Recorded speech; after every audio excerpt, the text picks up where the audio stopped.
¿Cómo estamos? Pues vamos a seguir viendo la historia de África. Esta historia que poco a poco nos ha ido dando ese conocimiento de todos estos reinos, de todas estas tribus y de las cuestiones que se llevó a hacer esa barbarie con ellos en los aspectos del esclavismo. Situación en la que dejó una herida muy profunda en el corazón de todos los africanos. Una situación en que ha sido difícil poder ir superando a través del tiempo, porque habíamos estado comentando de todas estas situaciones que se habían dando ya cuando la esclavitud va a llegar a Brasil, que es el último lugar a donde se va a hacer la abolición, porque los conceptos de los hacendados requerían esa mano de obra y que va a ir haciendo que se generen pues diferentes leyes. Entre ellas habíamos comentado lo de el Ledo, el vientre libre, esta ley número 2040 de Brasil, popularmente conocida como Ley Visconde de Río Branco o Ley do de el vientre libre. Esta ley del vientre libre o ley de libertad de vientre fue pues casi promulgada en el 28 de septiembre de 1871 en Brasil y consideraban pues libres a todos los hijos e hijas de mujeres esclavas nacidas a partir de esa fecha en la que se va a promulgar esta ley y que va a dar por resultado que se empiecen a alterar muchos documentos para lograr esta situación. El proyecto de la ley fue propuesto el día 27 de mayo de 1871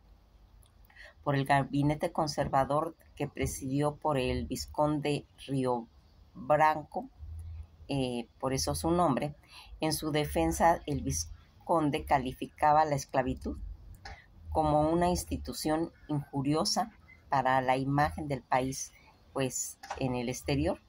Discutiendo durante varios meses con todos los diputados y lo de los partidos conservadores y liberales, su versión final concedió pues la libertad a los hijos de los esclavos,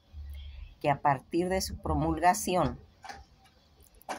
aunque dejándolos bajo la tutela de sus respectivos señores hasta cumplir la edad de 21 años, fue pues aprobada por la Cámara de Diputados con casi 65 votos a favor y 45 en contra. Toda la mayor parte de todos estos votos, ¿sí?, en contra de los cafetaleros de Sao Paulo. Fíjense que me pinté y como que me irritó no sé si es el rímel, yo creo que sí, se me fue la pintura. Bueno, pues entonces toda esta promulgación que se estaba dando y todo este recuento de votos que se estaba manejando, que ya habíamos quedado que eran entre 65 a favor y 45 en contra, la mayor parte de los votos en contra eran de los grandes cafetaleros de Sao Paulo, tanto las minas de Gerais y el Río de Janeiro, porque allí era donde habían más hacendados. Aunque fue objeto de grandes polémicas en el Parlamento, la ley se presentó solo en un tímido avance del Parlamento en el camino de la abolición en Brasil. Ya para el día 13 de mayo de 1888, la ley Áurea de la princesa imperial Isabel I de Braganza abolió la esclavitud. Y habíamos quedado de que su papá la va a dejar a ella ya como especie como una forma de emperador, y que habíamos comentado que para ella había sido inclusive pues extraña toda esta situación. Esa ley Áurea que ella va a manejar para hacer esta abolición, que el emperador, recordarán que habíamos comentado que era Pedro II de Brasil, y que le va a dejar a la princesa Isabel I de Braganza. Esto va a ocurrir en 1846 a 1921 tras una aprobación de este Senado del Imperio que era Brasil. Esta ley Áurea, el 13 de mayo de 1888, fue la ley por la cual se abolió toda la esclavitud en Brasil, aunque pues ya quedamos de que todo esto pues se va a llevar este nombre. Llevaba el nombre de áurea, dorada, hecha de oro, en latín, porque la princesa eligió la fecha del aniversario de su bisabuelo Juan VI de Portugal, que era el 13 de mayo, siendo que la princesa Isabel se encargó de la promulgación y la aprobación de toda esta ley, debido a que al estar pues ejerciendo toda esa regencia que ella manejaba durante la ausencia del viaje de su padre, el emperador Pedro I. Esta ley Áurea fue aprobada por Leido Vientre Libre, que se acuerdan de lo que estábamos comentando, que había sido el 28 de septiembre de 1871 y que liberó a todos los hijos de los esclavos nacidos en Brasil, y fue desde su promulgación el 13 de mayo de 1888 el fin de la explotación de la mano de obra esclava en Brasil, siendo que en el ámbito político y el imperio brasileño ya estaba pues casi inclinándose fuertemente a favor de la abolición de la esclavitud por parte de la élite intelectual y comercial, asentadas pues en los grupos, grandes grupos urbanos, aunque aún afrontaba pues toda esa oposición de esos pueblos de terratenientes del medio agrario que pues no aceptaban la aprobación de la abolición de la esclavitud. Cuando nosotros vamos enterándonos de esta situación, de lo que va pasando a través de la historia según los intereses que se manejen, tanto en esa época de todos, pues esa gente hacendada de Brasil, donde manejaban el cacao, el gaucho, el algodón, el café, todos esos productos que en eso estaba apoyada la economía, y que por eso pues dilató que por medio de pues de toda esa corrupción a nivel de autoridades se retrasara más de 80 años. Cuando nosotros nos vamos más adelante y vamos viendo que esa presión que estaban haciendo pues todos esos terratenientes del medio agrario y que apoyaban una abolición de la esclavitud solo con el pago de las respectivas indemnizaciones. ¿Se acuerdan cuando dijimos que se había quemado todos sus archivos para evitar todas esas indemnizaciones por parte del gobierno imperial? Las presiones internacionales también eran pues totalmente visibles, en tanto que Brasil era el único país ya totalmente de América que aún permitía legalmente la posesión de esclavos, mientras que en la Gran Bretaña y Francia usaban actividad e influencia para que el gobierno brasileño pues ya prohibiera definitivamente la esclavitud. No obstante, en el texto de la ley Áurea era sucinto y breve. Decían ellos que, por ejemplo, en el artículo 1 decía, es declarada extinta desde la fecha de esta ley la esclavitud en Brasil, y en el artículo 2 se revoca toda la disposición en contrario. Toda esta brevedad de las normas que iban eligiendo entonces la abolición mediante la incondicional de todo ese concepto de esclavitud, sin prever pues indemnizaciones, porque aquí nada más se le estaba dando a los hacendados, a la raza negra no se estaba haciendo eso y sin establecer medidas prácticas para simular a los ex esclavos de toda esa sociedad brasileña, aunque solo fue fue materia de mediación únicamente. Años después, no obstante, esa ley Áurea por el Papa León XIII premió a la princesa Isabel con la Rosa de Oro. Toda esta situación en la que nosotros vamos percibiendo que va teniendo, pues, se puede decir que avances en cuestiones de la historia, pero se termina el concepto de la esclavitud a medias, ¿sí? Pero viene la colonización. La colonización que va a entrar en Brasil y que se denomina Brasil colonial, a todo ese periodo histórico que abarca desde la llegada de los primeros europeos en 1500 hasta la independencia en 1822. En este periodo Brasil estuvo pues todo bajo el dominio político de Portugal. La colonización portuguesa de América va a comenzar motivada por razones en todos los aspectos, pues ya quedamos que es económica, todas esas estrategias. ¿Por qué Brasil va a colonizar?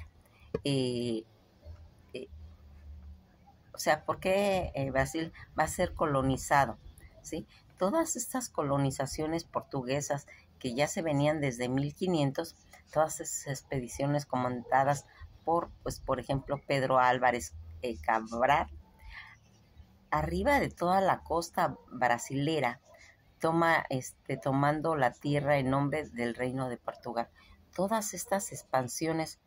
que va a hacer, se comenta que era pues el atardecer del día 22 de abril de 1500, pie de foto. Pedro Álvarez Cabral bautiza el nuevo territorio como la Veracruz. Frente a ellos estaba pues toda la costa de lo que hoy es Porto Seguro, en el estado brasileño pues, de la Bahía, y que va a ir haciendo que con esta conquista va a ir haciéndose todo el descubrimiento, todo lo referente a la llegada de esa flota comandada por el portugués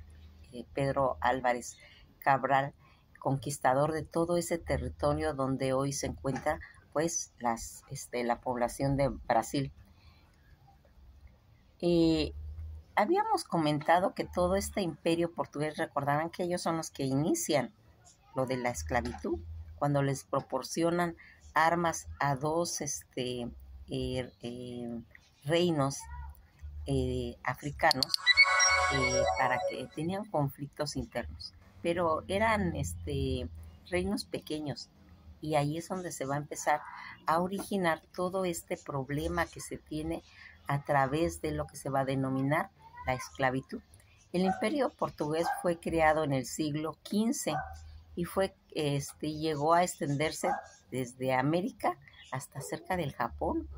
aunque a menudo no fue más que, pues se puede decir que una línea de centros comerciales, porque así estaba considerado. Acuérdense cuando estábamos en Japón que van a llegar los portugueses, que uno de los emperadores va a delimitar con un puente donde ya los sacan a todos los europeos, entre ellos los portugueses, y que se va a quedar un puente, pero nomás va a estar manejado a nivel de comercio. Esa situación en la que ya habíamos hablado cuando platicamos de la historia de Japón, recordarán. Por eso es importante esta secuencia que estamos llevando, para que estemos acarreando conocimientos en los que nosotros ya hemos estado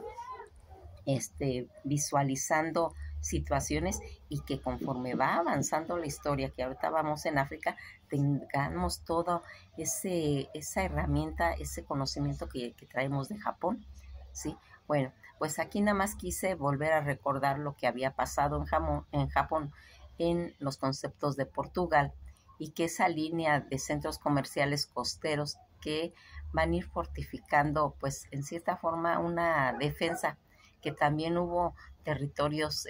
coloniales mayores como Brasil, Angola y Mozambique, porque toda esta situación, ahorita estamos hablando de los conceptos de Brasil, pero aquí hay mucho material. El 29 de abril del año 1500, el portugués Pedro Álvarez Cabral va a alcanzar todas esas costas de Brasil, siendo el primer europeo en llegar tan al sur de América. Llamó Porto Seguro al lugar donde arribó desde mediados del siglo XVI. Portugal pues ya había establecido un gobierno en Brasil y empezó con ese tipo de colonización, que es el tema que nos toca ahora, y que se va a ir organizando ese territorio colonial. Pues vamos a ir viendo que en América pues todos los Barbados, Brasil, la colonia de Sacramento, las Guayanas, las Misiones Orientales, Labrador y Terranova, que son todos los territorios que va a abarcar, a colonizar Portugal. La historia de Brasil, en la que fue gradualmente poblándose por portugueses que buscaban pues escapar de la pobreza y por nobles quienes se le concedía pues privilegios coloniales, ya en 1548 que se va a crear el Estado de Brasil, con las consiguientes instalaciones de un gobierno pues general, y en años siguientes se va a fundar la primera sede colonial en Salvador. Fíjense en que estos temas los vamos a tocar a punto cuando estemos viendo la historia de Brasil, pero aquí, ¿por qué estamos llegando a esto? Porque aquí es el último lugar en hacerse los conceptos del esclavismo de toda esa gente que había venido de África, porque lo que nosotros estamos viendo pues son todas las situaciones relacionadas con los conceptos africanos, y que va a dar por resultado que nosotros vayamos viendo cómo se va a ir desarrollando eh, esa expansión, ¿sí? En los aspectos. Hay algo importante que aquí tenemos que ver. ¿Por qué Brasil había sido uno de los últimos? Ya dijimos que por toda esa explotación de minerales y de sustancias como el algodón, como los diamantes, como todo ese el oro negro que le van a ir llamando, porque hay una leyenda en la que dicen que había pues como un monje o de los que venían promulgando las religiones, en las que él escribía a Carlos V que donde él estaba habían gente de color en las que jugaban como con morralitos, así como cuando jugamos matatena o cuando jugamos la lotería. Ellos también tenían sus juegos así similares, y que llevaban así como unas bolsitas para jugar pues en la selva, en donde andaban ellos trabajando, pero que eran diamantes. Y entonces él les decía, es que estas esclavos llevan sus bolsitas de llena de diamantes. Y entonces pues le mandaba a escribir a Carlos V, pero Carlos V pues nunca le creía, decían, no, pues son comentarios de él. Pero pues va a pasar el tiempo y va a al final pues va a mandar, de tanto que le decía, pues va a despertar su curiosidad y va a mandar a un grupo, y pues efectivamente esas morralitos que cargaban esta gente, pero eran morralitos chiquitos, así como cuando echa uno un poquito de frijoles, ¿verdad? Para jugar. Eran un puñito que llevaban todos, pero eran diamantes. Y van a ir, entonces él decía que que los sacaban, pero que estaban como en una especie de montañita chiquita, pero casi estaban así a la vista, se puede decir. Y cuando van a encontrar yacimientos de diamantes. Pues imagínense, vuelve a estar el problema de la esclavitud para extraer todo ese tipo de minerales. Más adelante empiezan a ver como unas rocas, como una especie como de yacimiento, donde hay hay así como, hagan de cuenta como que estuviera bañada la piedra, como por una resina, por algo así, y van a encontrar oro. pero casi a flor de piel, así como en cerro se puede decir, no teniendo que excavar ni nada de eso, y eso va a hacer que vuelva a hacer eso. Y poco a poco van a encontrando que ahí donde les comento de lo de los diamantes, se va a llamar Diamantina. Diamantina, ese lugar en el que van a estar, pues, a flor de piel, a flor de tierra, todos esos minerales, y que va a impedir que se pueda hacer esas aboliciones de los esclavos.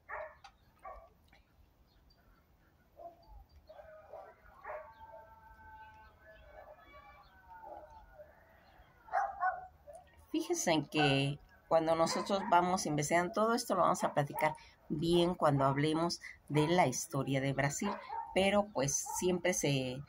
va adelantando porque esta diamantina son las minas, esas minas de diamantes que está en Brasil, y que en la época de que yo les comento va a ir plasmando de más factores, de factores en los que no se va a hacer. Conocida inicialmente como Arrial de Tijuco, que es la ciudad que pues va a pasar a llamarse Diamantina en el futuro, por causa de pues un gran volumen de diamantes encontrados en toda esa región. Esas piedras eran extraídas en grandes cantidades por toda la corona portuguesa que se va a venir durante todo el siglo XVII.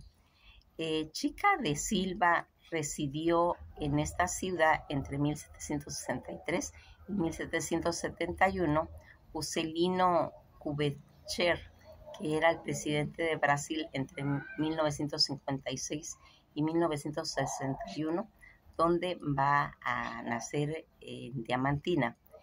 En 1938 Diamantina conmemora sus 100 años de elevación a la categoría de ciudad, recibiendo pues por el Instituto del Patrimonio Histórico Nacional. Años después, de 1999, va a ser nombrada por la UNESCO como Patrimonio Cultural de la Humanidad. Pues nos quedamos hasta aquí, avanzamos un poquito más en todo lo que es esta cultura, en esta historia de África, y que vamos viendo cuáles son los motivos por lo que se va a retrasar esa abolición en Brasil, por todos estos hallazgos que se van encontrando y que van a tener un papel muy importante. Hablamos de cómo se va a ir haciendo la expansión del colonialismo a través de todo el mundo, porque fíjense en qué es tan importante estos conceptos de la colonización, en los que vamos a ver cuando estemos estudiando, por ejemplo, la colonización en Estados Unidos o en México, que son los temas que van a seguir más adelante, y que vamos a ir viendo todas esas aportaciones del mundo europeo llegando a América y haciendo nuevamente todo ese abuso, porque eso es lo que fue, un abuso en donde llegan a imponer religiones, donde llegan a imponer costumbres, a donde creen que van a llegar a colonizar lugares que estaban totalmente avanzados más que ellos, y que sin embargo ellos piensan que nos vienen a cristianizar, que nos vienen a colonizar para mejor del lugar, sin sin tomar en cuenta que la única ventaja que llevaban eran ellos. Pues nos quedamos hasta aquí y que pasen un buen día. Esto ha sido todo por hoy.